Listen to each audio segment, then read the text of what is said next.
vocês, primeiramente, espero que esteja tudo bem. Me desculpar pela semana passada, eu fiquei sem energia e meu telefone acabou a bateria, então sem energia, sem internet, sem bateria no telefone, logo incomunicável. E aí a gente remarcou para essa semana. Semana que vem a gente tem um novo encontro, vamos falar, essa semana a gente fala sobre procuração e subestabelecimento. E na semana que vem a gente vai falar sobre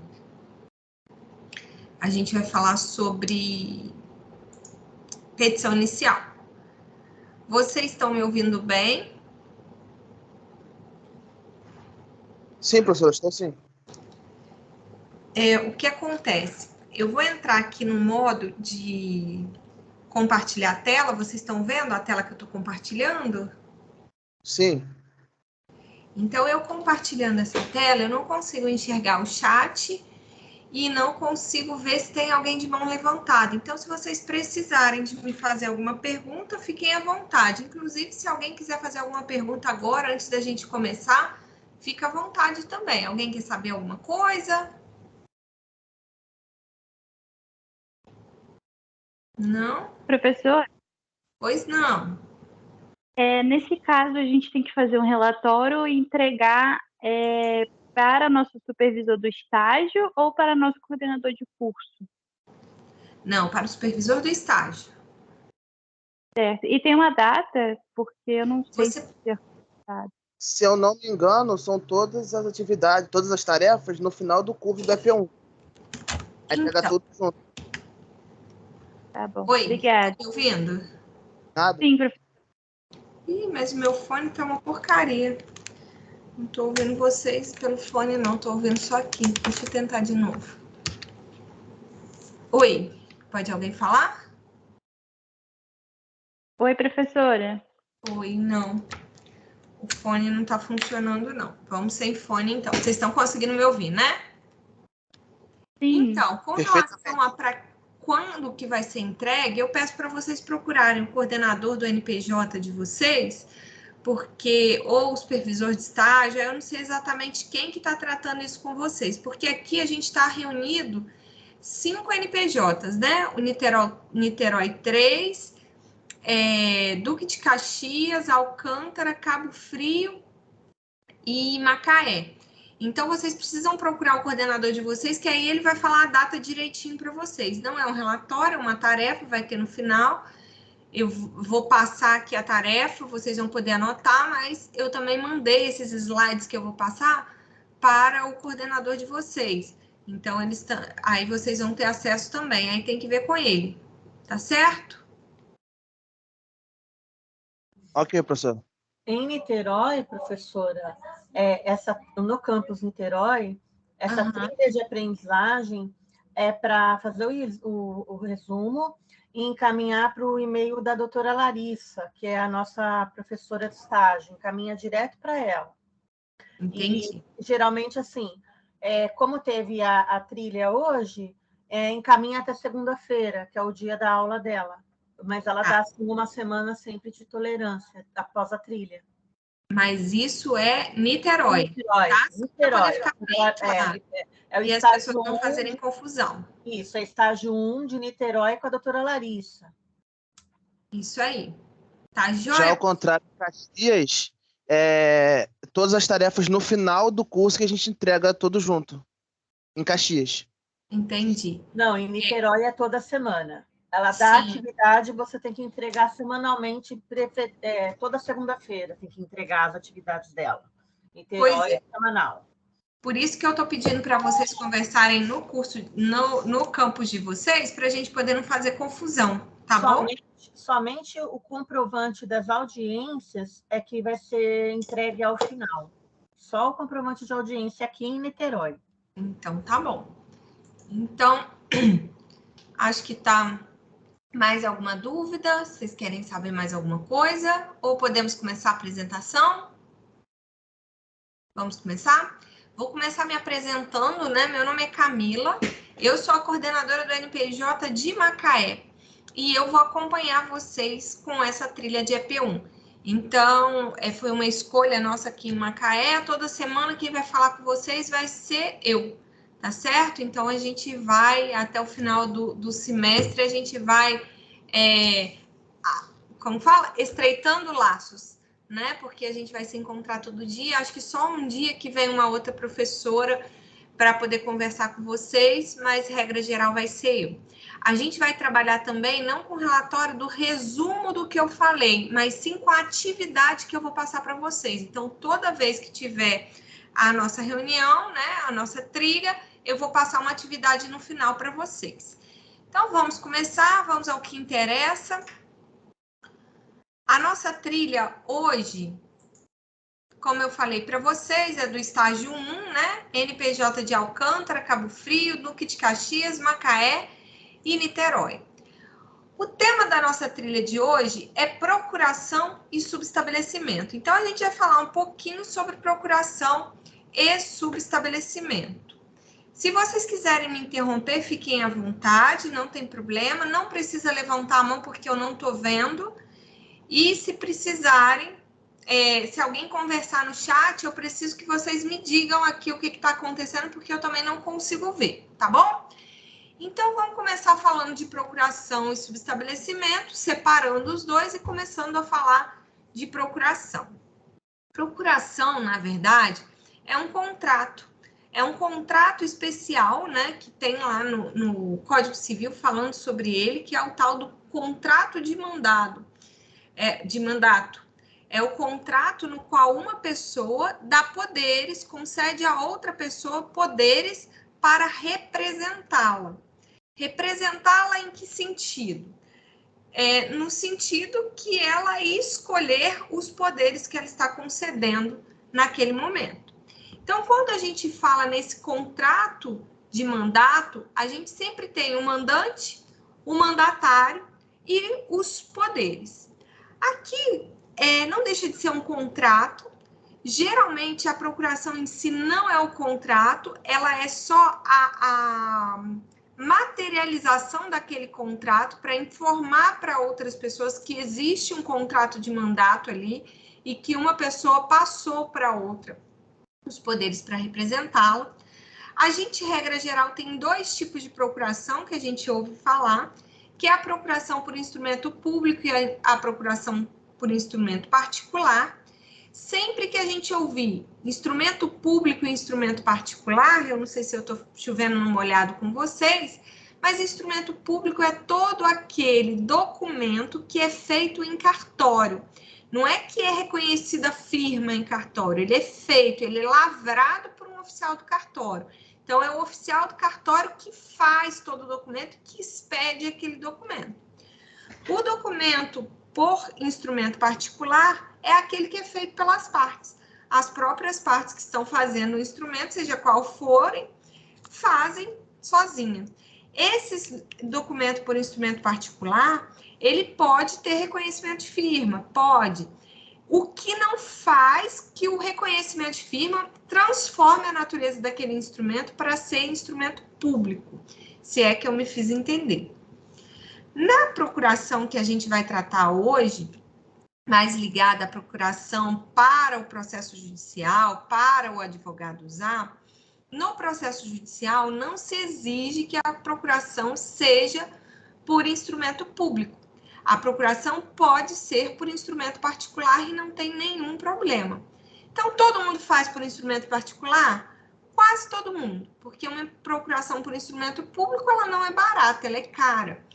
E o ideal de uma procuração é ter os poderes bem especificados, bem diretamente ditos quais são aqueles poderes.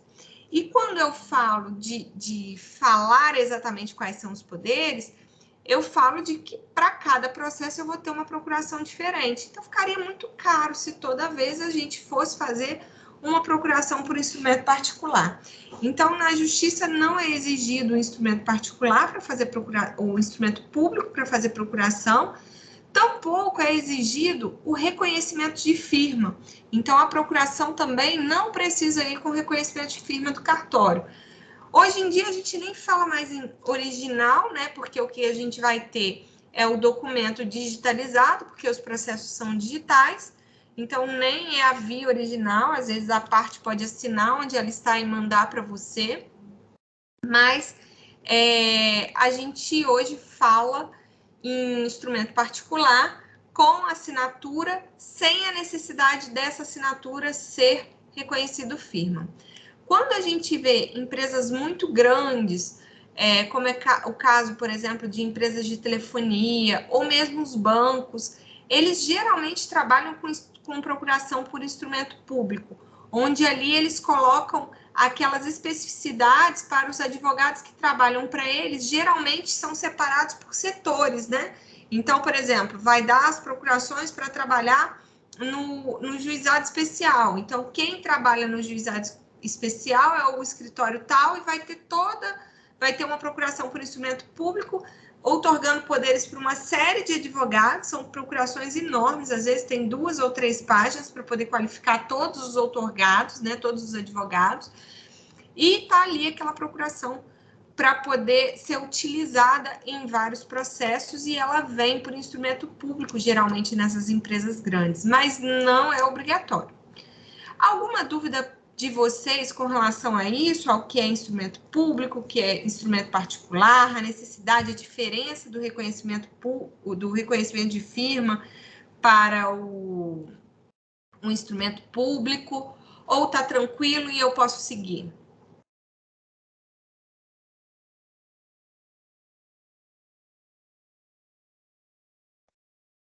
Quando faz o silêncio assim, eu entendo que tá tranquilo e vou seguir então, tá bom? A procuração, ela tem basicamente, eu coloquei aqui 4 partes na estrutura dela. A primeira parte é o outorgante, a segunda parte é o outorgado, a terceira parte são os poderes e a quarta parte é a data e assinatura na procuração. A primeira parte, que é o outorgante, eu procurei ajuda lá no artigo 319, inciso 2 do CPC, que fala sobre como deve vir a qualificação na petição inicial. Então, eu acho conveniente que aquela mesma qualificação exigida pelo CPC para a petição inicial seja a qualificação utilizada quando a gente faz uma procuração, quando a gente trata do outorgante. Lembrando, quem é o outorgante? O outorgante é o nosso cliente, é o nosso assistido, é aquela pessoa que está concedendo os poderes que ela tem para a gente representá-la em juízo, né? Conceder poderes, não que ela tem, porque ela não pode representar em juízo, mas concedendo poderes para representá-la em juízo, geralmente. Então, o artigo 319, inciso 2 do CPC, ele fala que a procuração vai ter nome e prenome das partes, estado civil, vai especificar se tem existência ou não de união estável. Eu sempre falo sobre isso porque estado civil são limitados. É solteiro, casado, separado, desquitado ou divorciado, porque apesar de não se falar mais em desquite, ainda tem pessoas que são desquitadas, né? E separação a mesma coisa. Então, separado, desquitado ou divorciado e viúvo. Esses são os 4 únicos estados civis que existem. Quando a pessoa vive união estável, isso não é o estado civil dela. O estado civil dela ou é solteiro, ou é casado, ou é divorciada, ou é viúva. Mas o CPC de 2015 inovou, exigindo que se coloque se tem união estável ou se não está em união estável aquela pessoa que a gente está qualificando. Além disso, é necessário colocar a profissão, o número de inscrição no CPF ou no CNPJ, o endereço eletrônico e o domicílio e a residência. Então, ele dispensa o número da identidade, e esse é um movimento que está sendo feito no Brasil, né? Já que o CPF é um número único que todo mundo tem e que não muda, e a identidade às vezes traz muita confusão, porque em cada estado é diferente. Então, o CPC já não exige mais o número da identidade, ele vai pedir só o número do CPF ou do CNPJ, que são os cadastros que a pessoa tem junto à Receita Federal e que é um cadastro único. Endereço eletrônico é endereço de e-mail e o endereço do domicílio e da residência. Lembrando que quem não tiver e-mail não é necessário ter o endereço eletrônico. Não são só aquelas pessoas que são letradas e letradas com a informática que vão propor uma ação judicial. Qualquer pessoa pode propor uma ação judicial e às vezes ela não tem um e-mail, ou tem um e-mail, mas não sabe mexer, não usa. Então, nem é bom que a gente coloque esse e-mail lá. Vai que alguém tenta se comunicar com aquela pessoa por e-mail e não vai conseguir. Então, é preferível que se ela não usa o e-mail, você nem coloque e diga que ela não tem o e-mail. Mas se tiver, é um facilitador para a vida de todos nós, sem dúvida nenhuma. Tá certo? E aqui, não está falando sobre nacionalidade. É porque o CPC não exige mais que tenha nacionalidade na inicial. Também não fala número, data de nascimento, nome da mãe, tá vendo? Nada disso está especificado aí. Por quê? Porque o CPF vai individualizar aquela pessoa. Eu não preciso colocar o nome da mãe, tampouco a data de nascimento. O próprio CPF vai individualizar aquela pessoa. A gente observa em alguns sistemas eletrônicos de processo que eles exigem a data de nascimento, mas mais para qualificar se aquela pessoa é menor de idade, precisa ser representada ou assistida, ou se ela é idosa, e aí, obviamente, ela vai ter o privilégio de ter o seu processo com prioridade de tramitação. Alguma dúvida com relação a isso? Se não temos dúvida, vou seguir em frente. É interessante destacar que na procuração é possível ter mais de um outorgante. Então, vamos supor que você vai entrar com uma ação para um casal, né? É um direito que é do casal e não de um só dos cônjuges, né? É possível você, na mesma procuração, colocar 2 outorgantes? Claro que é possível, desde que os 2 assinem no final. Não tem problema nenhum. Então, é possível, na procuração, a gente ter mais de um outorgante. Depois do outorgante, então, eu começo a procuração, né? Coloco os outorgantes. Depois dos outorgantes, é sempre bom eu colocar o título, procuração, lá em cima. Depois dos outorgantes vem o outorgado ou a outorgada. Quem são o outorgado ou a outorgada? O advogado que vai representar aquela pessoa, quem está recebendo aqueles poderes outorgados. E aí, como eu qualifico esse advogado? Preciso qualificar ele da mesma maneira que eu qualifiquei a parte com estado civil, com o número do CPF. O artigo 105, parágrafo 2º do CPC diz que não, que basta que tenha o nome completo do advogado, o número dele de inscrição da OAB e o endereço completo. Tendo esses 3 requisitos, tá tudo bem, não precisa de ter mais nada ali no outorgado. Dúvida, pessoal?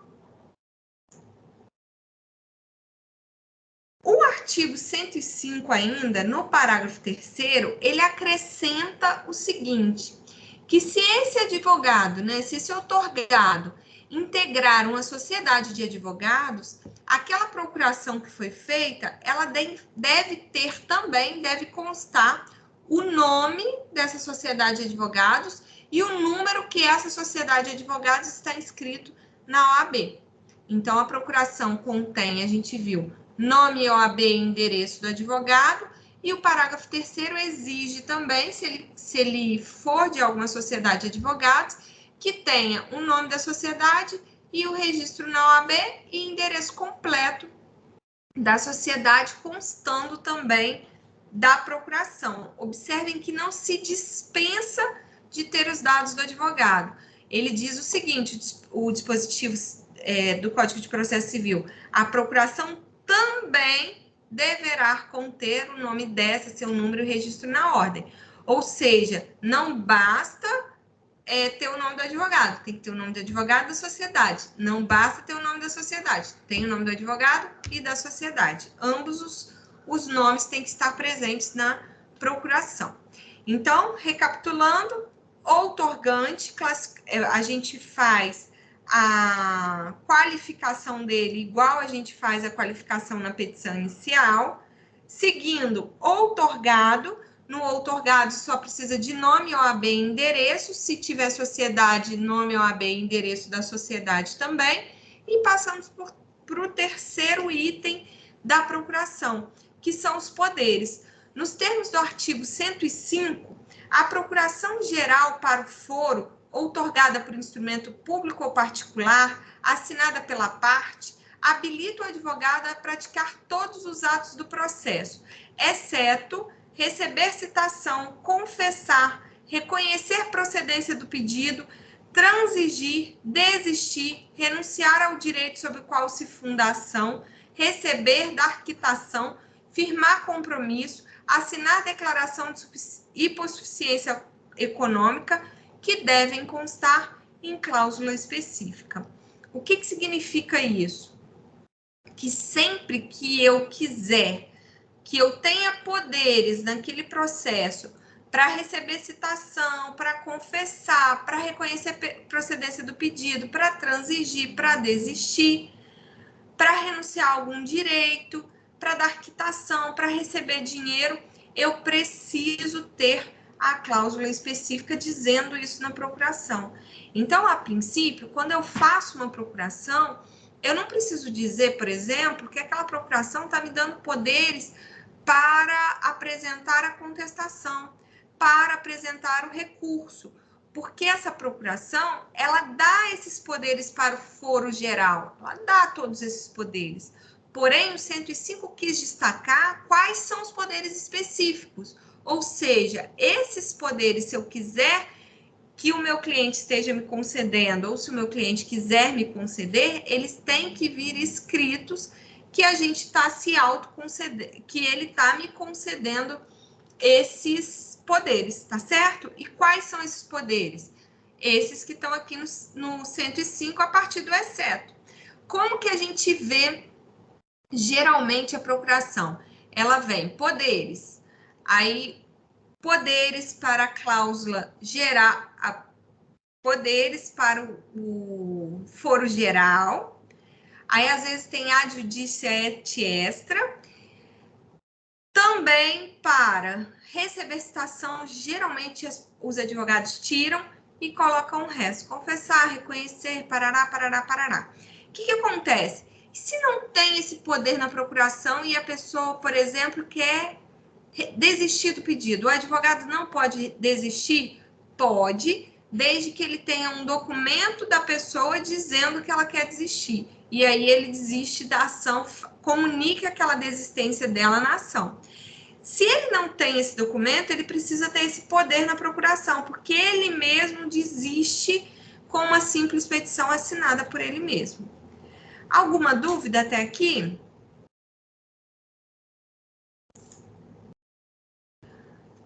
Como eu falei para vocês, geralmente a procuração começa com escrito, né? Poderes da cláusula adjudícia et extra. O que significa isso? Adjudícia é para eu levar aquele processo para o judiciário. Et extra significa para o extrajudicial. Então, quando eu coloco adjudícia et extra, significa que eu vou poder trabalhar aquela questão tanto no judiciário quanto extrajudicialmente. Ok? Dúvidas? Vamos seguindo. Nenhuma, professor. Pode falar. Não, nenhuma. Oi? Nenhuma dúvida. Pode falar. Não, professor, eu tô falando que eu tô com nenhuma dúvida. Ah, perdão. Tá ruim meu áudio porque eu tô sem fone. Eu entendi você falando, tem uma dúvida. Mas tá ótimo, sem dúvida tá ótimo. Então, a gente segue agora para a última parte da nossa procuração, que é a data e assinatura. A procuração tem que vir datada e tem que ter assinatura. E isso é interessante porque o 105, parágrafo 1º, permitiu que a procuração seja assinada digitalmente. Ou seja, quem está outorgando os poderes pode, inclusive, usar o certificado digital para poder assinar a procuração. E isso é muito importante, porque é o CPC lá em 2015 já pensando na verdade, ele não estava prevendo essa revolução que aconteceu com a pandemia, mas ele estava prevendo esse movimento que talvez fosse um pouco mais lento do que foi com a pandemia quando ela se instaurou. Isso é o que eu precisava falar para vocês sobre a procuração. E agora vamos falar um pouquinho sobre subestabelecimento. Separei duas coisas para falar sobre subestabelecimento. Dividir quando é com e quando é sem reserva de poderes e quais são os dados importantes que tem que ter no subestabelecimento. O que é um subestabelecimento? Subestabelecer é quando eu tenho poder como advogado e preciso que outro advogado fale naquele processo também, adquira poderes para falar naquele processo. E quando eu preciso que outro advogado adquira poderes para falar naquele processo, eu vou estar diante de duas situações diferentes. Ou porque aquele advogado veio trabalhar comigo, e aí eu preciso que ele trabalhe junto comigo naquele processo, então eu continuo no processo e ele vem junto comigo. Ou eu posso trazer aquele advogado para o processo para eu sair. E aí eu trago ele porque eu estou entregando aquele processo e não quero mais. Como que eu diferencio no subestabelecimento quando eu continuo no processo e quando eu saio do processo? Colocando se o subestabelecimento é com ou sem reservas de poderes. Então, observem. Quando eu faço a procuração, o outorgante é o meu cliente, o outorgado é o advogado, tem os poderes, tem a assinatura, que é a assinatura do meu cliente. É uma procuração, não é um contrato. Pois bem, no subestabelecimento, quem está subestabelecendo aqueles poderes sou eu, o advogado. Eu que estou transmitindo os poderes que eu recebi para outra pessoa. Então, quem vem no subestabelecimento sou eu. No meu caso, Camila, né? Camila vem, por meio desse instrumento, subestabelecer com reserva de poderes ou sem reserva de poderes. Com reserva de poderes é quando eu vou continuar. Então, eu reservo os poderes que eu já ganhei ali. Sem reserva de poderes é quando eu vou sair. Então, eu não reservo os poderes que eu recebi ali. Eu fico sem reservar os meus poderes. Então, quando eu coloco com reserva de poderes, significa que eu vou continuar. Se eu coloco sem reserva de poderes, significa que eu vou sair. Então, subestabeleço, sem reserva de poderes, os poderes que me foram concedidos através da procuração de folhas tal, se você quiser escrever, ou se não quiser, não tem problema.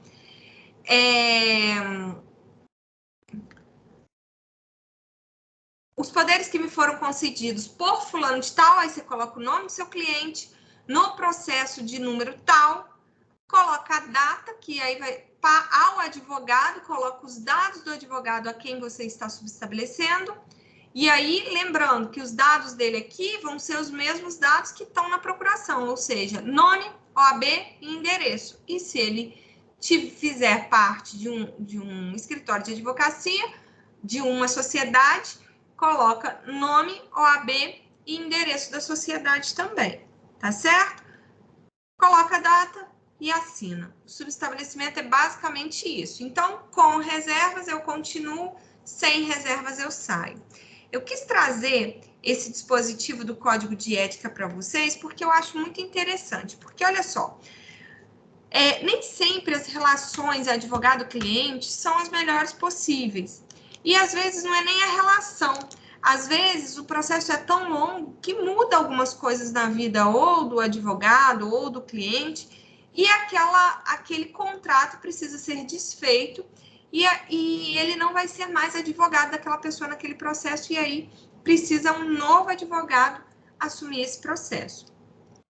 Observem que, às vezes, isso se dá de uma maneira não muito, como que eu vou falar, civilizada.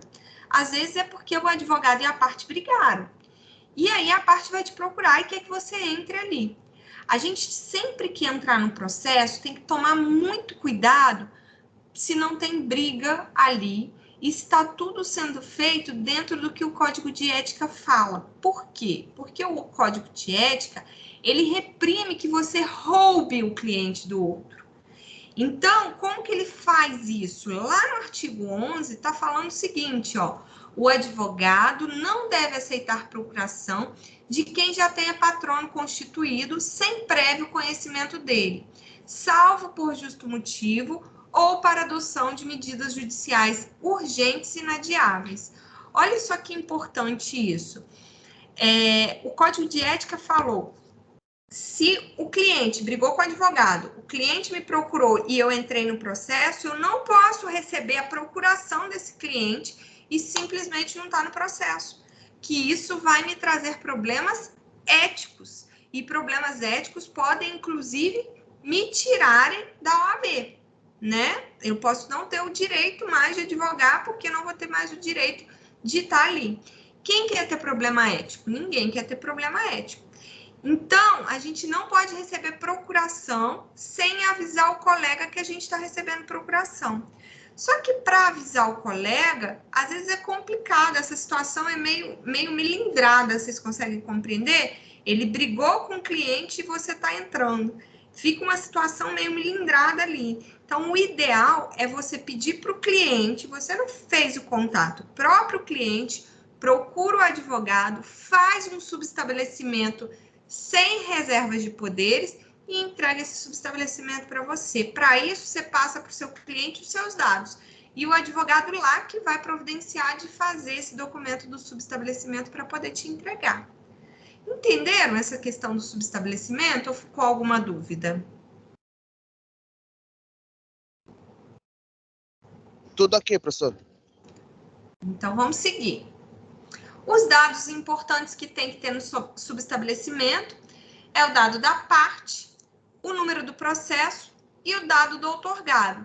E começa dizendo os seus dados, porque quem está subestabelecendo é você. Então, vem subestabelecer tal. E quem assina o subestabelecimento? Aquele que está subestabelecendo. Então, se é você que está subestabelecendo, você que assina o subestabelecimento. Parte é quem que você está transferindo os poderes, quem te deu o poder que está sendo transferido, você tem que pôr o nome dela ali. O número do processo é muito importante também. E os dados do advogado para quem você está transferindo esses poderes. Aqui eu separei para vocês alguns modelos para vocês verem mais ou menos que cada um, vocês estão conseguindo ver? Cada um faz de um jeito diferente, não tem um jeito certo. Olha esse aqui, ó, ele fez a procuração adjudícia. Ou seja, quando ele coloca adjudícia, significa que é só para o fórum, não serve para... É só para a justiça, não serve para poder fazer, por exemplo, um divórcio extrajudicial. Outorgante, aí ele colocou os dados, ó, brasileira, casada, nacionalidade já não precisa mais, que a gente viu, casada, médica cardiologista, inscrita no CRM, colocou portadora da cédula de identidade, inscrita no CPF, filiação, filha de fulano e fulano, data de nascimento, naturalidade, residente domiciliada no endereço tal. Telefone profissional, telefone pessoal e endereço eletrônico. Não precisava de todos esses dados, de acordo com o que a gente viu lá no CPC. Constitui no meio com meus bastantes procuradores. Outorgados, quem são? Aí vem lá o nome do advogado, inscrito nos quadros da OAB, sob o número. Aí aqui ele qualificou tudo do advogado, ó, portador da identidade, anotado com CPF, endereço profissional e seu sócio, porque pode ter mais de um outorgado também. Objeto, representar a outorgante e assim promover a defesa de seus interesses e direitos. Poderes, por intermédio do instrumento em tela, constituo meus bastantes advogados e confiro-lhes amplos poderes para o foro geral, com cláusula adjudícia et extra. Olha só como ele está incoerente, porque aqui em cima ele chamou só de procuração adjudícia. Aqui ele deu cláusula adjudícia et extra. É muito importante a gente ter essa procuração muito coerente, muito especificada. Aqui, ó, ele fala, quer ver? Outorgo-lhes poderes para propor ação, acompanhar recursos, podendo para tanto promover qualquer medida judicial, administrativa, assinar termo, ofertar defesa, interpor recurso, ajuizar ação, conduzir os aludidos processos, solicitar, providenciar e ter acesso a documentos de qualquer natureza, com o fito de exercer todos os atos necessários ao fiel desempenho deste mandato, concedendo-lhes ainda poderes para, se necessário, subestabelecer este a outrem, com ou sem reserva de poderes. Observe o seguinte, ele veio aqui falando e relatando de todos os poderes para o foro geral. É desnecessário, não precisa fazer isso. A gente viu lá no Código de Processo Civil falando que o poder para o foro geral você tem só de ter a procuração para o foro geral. E aí ele vem poderes excepcionais. Aí ele traz poderes para receber citação, que é super perigoso, que é melhor não ter, porque senão você recebe citação, você vai no fórum ver, ou você abre um processo, e às vezes o processo tem lá uma citação e eles vão te citar ali mesmo. Então, não é interessante você ter poderes para receber citação do seu cliente. Confessar, reconhecer a procedência do pedido, transigir, desistir, renunciar o direito sobre o qual se fundação, dar quitação, firmar compromisso, assinar declaração de hipossuficiência econômica nos termos do 105 do Código de Processo Civil. Finalidade, propor a ação de despejo em face do senhor Harry James Potter. Aí qualificou o senhor todo, falou onde que ele mora e tudo isso. É necessário tudo isso, toda essa qualificação? Não é necessário toda essa qualificação. Porém, observem uma coisa. Quando a gente faz os poderes, é interessante que a gente especifique para que a parte está dando poderes para a gente. Porque imagine o seguinte, às vezes a parte vai te contratar, mas ela não te conhece. Ela não te conhece profissionalmente. Esses dias mesmo uma cliente minha me procurou, porque ela tinha fechado junto com o ex-marido para fazer um divórcio consensual com outra advogada, e aí ela brigou com a advogada e não queria mais que a advogada fizesse. E aí a gente foi fazer uma reunião, e na reunião o marido dela disse por que ela ficou chateada com a advogada, porque ela pediu para a advogada constar na procuração que aquela procuração dava poderes para ela entrar com a minuta, com a ação de divórcio entre ela e ele. E aí ela exigiu que isso tivesse na procuração e a advogada não quis colocar. Mas observem bem, como que é muito mais seguro para você e para a parte que aquela procuração esteja especificada para poder não dar margem para essa desconfiança que a parte tenha com você. Então, é muito importante ter a finalidade. Não precisa ter toda a qualificação. E tem que tomar cuidado também com a finalidade, porque às vezes a gente coloca uma finalidade muito específica e na hora que você vai desenvolvendo a ação, acaba tendo outros pedidos. Mas é interessante você colocar, pelo menos de forma geral, o pedido que você vai entrar, a ação que você vai entrar, lembrando sempre que o nome em iuris da ação nem sempre é possível, mas identificando ali qual é o tipo de pedido, ou então coloca o réu que você quem que vai ser o réu, não precisa qualificar, mas coloca propor ação em face de fulano de tal, porque aí você assegura o seu cliente e não deixa ele inseguro com relação ao que está escrito ali, se realmente você não vai usar indevidamente aquela procuração. Porque dar uma procuração por um terceiro é muito importante. Eu estou dando para o terceiro poderes para falar em meu nome. Então, a gente tem que tratar isso com a importância realmente que tem, com o cuidado que realmente tem. Outro modelo de procuração, esse mais... como que fala? Ele é direto, né? Ao invés dele ser todo divididinho, deixa eu ver se está aqui ou se não abre. Não, esse aqui não vai abrir. Não. Ele, ao invés de ser todo divididinho, ele é um texto direto. Conseguem perceber? Deixa eu ver aqui, ó.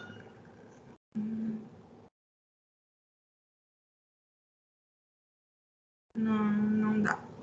Deixa eu ver aqui se eu vejo o outro. Vamos ver se aqui se... esse aqui dá, ó. Eu passei direito, vai. Olha só, a procuração que eles fizeram aqui. Simone de Carvalho, qualifica Simone. Pelo presente instrumento, nomeie e constitui sua bastante procuradora. Aí vem o nome da advogada. Para a cláusula, para o foro geral, com amplos poderes. Aqui, ó. Pelo presente instrumento, o outorgante confere ao outorgado amplos poderes para o foro geral, com cláusula de judícia extra, em qualquer, deve ser juízo, instância ou tribunal, podendo contra quem de direito as ações competentes, parará, parará, parará, podendo agir em juízo ou fora dele, assim como subestabelecer com ou sem reservas para agir em conjunto ou separadamente com o subestabelecido. Observem que aqui ele não especificou para que é a procuração, que é o que eu estou falando com vocês, que é interessante que se faça. Deixa eu voltar para cá. Como que eu vou fazer para voltar para cá, gente? Vamos ver se sai isso aqui. Não sai. Passar aqui, eu tinha separado uns outros modelos.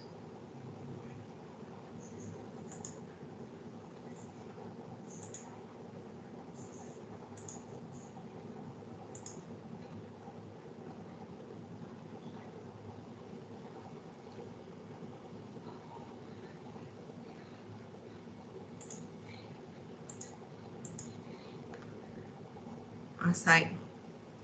Voltou.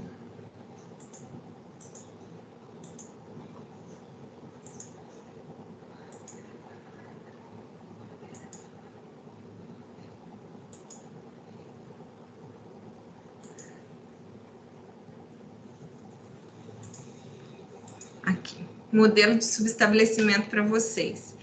Olha aqui um modelo de subestabelecimento. Bem simples, ó, subestabelecimento por este instrumento particular de subestabelecimento de procuração, eu, nome do advogado, que está nos autos, OAB tal, subestabeleço sem reserva na pessoa do advogado fulano de tal, inscrito na OAB, os poderes que me foram concedidos em nome da parte tal. Aqui a gente está vendo que está errado, porque faltou colocar o endereço do patrono, né, do novo advogado a quem está sendo subestabelecido, os poderes que me foram outorgados por nome da parte. Aqui está o nome da parte, aqui está o número do processo. Então, o subestabelecimento é algo muito simplesinho. Por fim, deixa eu ver aqui o que eu tinha preparado para vocês. Esses são alguns modelos. Oi? O subestabelecimento é com ou é sem reserva? Não entendi a sua pergunta. No subestabelecimento, coloca com ou sem reserva? Depende do que você está querendo fazer. Se você está querendo que o outro advogado a quem você está subestabelecendo advogue junto com você no processo, é com reserva. Se você quer que o outro advogado entre no processo porque você vai sair, é sem reserva. Ah, sim, tá bom, entendi, obrigado. Entendeu? Entendi, E aí, sim. por fim... Oi? Entendi, sim. Então, tá bom. Por fim, uma tarefinha para vocês, que é o que vocês vão ter que entregar aí no NPJ de vocês, que é o quê? Fazer um modelo de procuração e um modelo de subestabelecimento, sendo um com reserva de poderes e a outra sem reserva de poderes. Então, você faz um subestabelecimento com reserva de poderes e o outro subestabelecimento sem reserva de poderes e faz uma procuração. São 3 peças e observem que eu pedi para vocês fazerem modelos. Logo, você vai colocar nome, estado civil, profissão, número do CPF, não precisa inventar nada, tá certo? É um modelo. Então, os dados você vai deixar para completar quando você for usar efetivamente, tiver alguma coisa efetiva para fazer. Era isso que eu tinha para falar para vocês. Se vocês tiverem alguma dúvida com relação à tarefa, eu estou à disposição. Professora, deixa eu te fazer uma pergunta. Sim. Só para eu entender direitinho. Então, são 2 subestabelecimentos, um com reserva e outro sem reserva de poderes. Isso. Uma procuração, só que com os nossos dados, tipo assim, eu boto meu nome, Beatriz, tudo mais. Não precisa pôr o seu nome, Beatriz. Eu posso colocar Coloca advogada. Advogada, tá. Não precisa colocar o nome. Não coloca nome de ninguém. Tá, entendi. Tá bom? É como se fosse fazer aquelas peças petição inicial, só que não coloca, tipo assim, XXX. Pode ser? Isso. Só que o XXX não vai identificar o que você está falando e sobre o que você está falando, entendeu? Porque senão vão me entregar uma peça escrita XXXXXX até o final. Então, ao invés de colocar XXX, você coloca nome do advogado, vírgula, número da inscrição da OAB do advogado, vírgula, endereço do advogado. Entendido? Perfeito, entendi. Obrigada, professora. Por nada. Mais alguma dúvida, pessoal? Se não tiver nenhuma dúvida, eu acho que a gente pode encerrar, tá? Mas eu estou à disposição de vocês se tiverem dúvida. No chat também não temos dúvida. Professora, Oi, Paula. a questão do outorgado que o advogado vai representar a parte, eu tenho que fazer nos termos do artigo 105, parágrafo 3º, é isso? Eu não preciso colocar a questão ética, não. Eu posso fazer uma nos termos do artigo 105, parágrafo 3º, e outra nos termos do artigo 105, parágrafo 1º? Eu não entendi a sua pergunta, me perdoa, Paula. Para fazer a procuração, Sim. a procuração comum, que eu estou falando, sem subestabelecimento. O subestabelecimento é outra peça. Sim. Tá? São 3 peças diferentes. A procuração, um subestabelecimento e outro subestabelecimento. A procuração, para fazer a procuração. Ok. Eu vou começar com o artigo 319 e o inciso 2 fazendo a qualificação do outorgante. Aí depois eu vou fazer o outorgado do artigo 105, parágrafo 2º, e depois os poderes que vai habilitar o advogado, né? No 105 CAPT. 105 CAPT, né? Agora, quando é sem reserva quando é com reserva de poder, é quando você vai chamar outro advogado para participar da relação processual. E sem reserva de poder é quando você vai querer a substituição do advogado, é isso? Perfeitamente. Aí são essas 3 peças, então, que tem que fazer separadas, então. 3 situações, né? E observa uma coisa. Tanto na reserva de poder como sem a reserva de poder, eu vou ter que colocar os dados do advogado. Então, no caso, OAB, nome, endereço, nome de sócio, essas coisas, né? Na verdade, é igual o que está exigindo lá para a procuração. Uhum. Número da OAB e endereço. E se for sócio de escritório, nome da sociedade, OAB da sociedade e endereço da sociedade.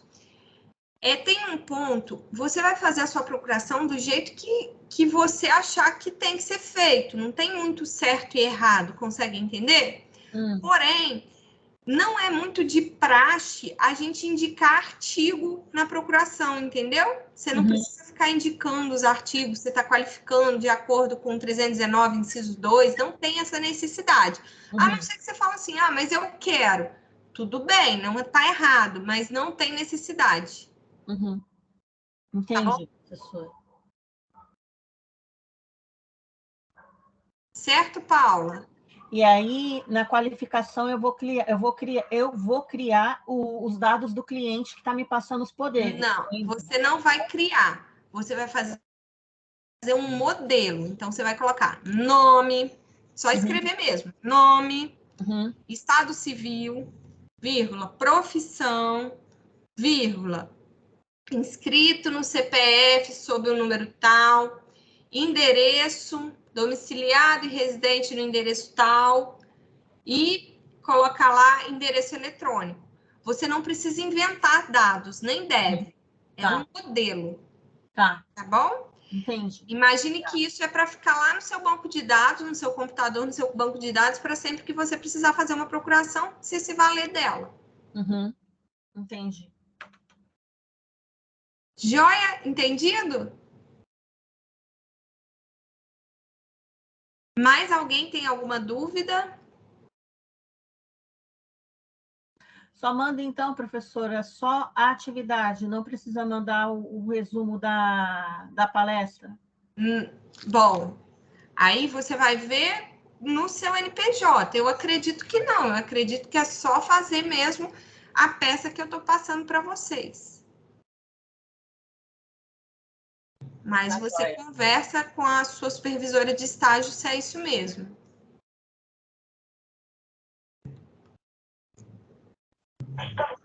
Boa tarde. Tarde. Vai ter presença? Vai marcar presença, no caso, nós participamos? Aí vai ser dependendo do professor do seu estágio. Você vai conversar com o supervisor do seu estágio sobre a presença. Tá bom, obrigada. Tá bom? Por nada. Paulo, eu consegui te responder? Sim, ficou tudo esclarecido? É para criar os 3 modelos diferentes. Criar o modelo de procuração, um com reserva de poder e um sem reserva de poder. Isso aí. Mas aí vai ser todos ad judícia, professora? Todos ad judícia et extra, né? De preferência. Tá. Tá bom? Tá. Então, tá bom. Mais alguém tem alguma dúvida? Se ninguém tem nenhuma dúvida, eu vou encerrar a reunião, então. Tá bom? Foi um prazer estar aqui com vocês. Semana que vem a gente vai estar junto de novo. Um abraço para vocês.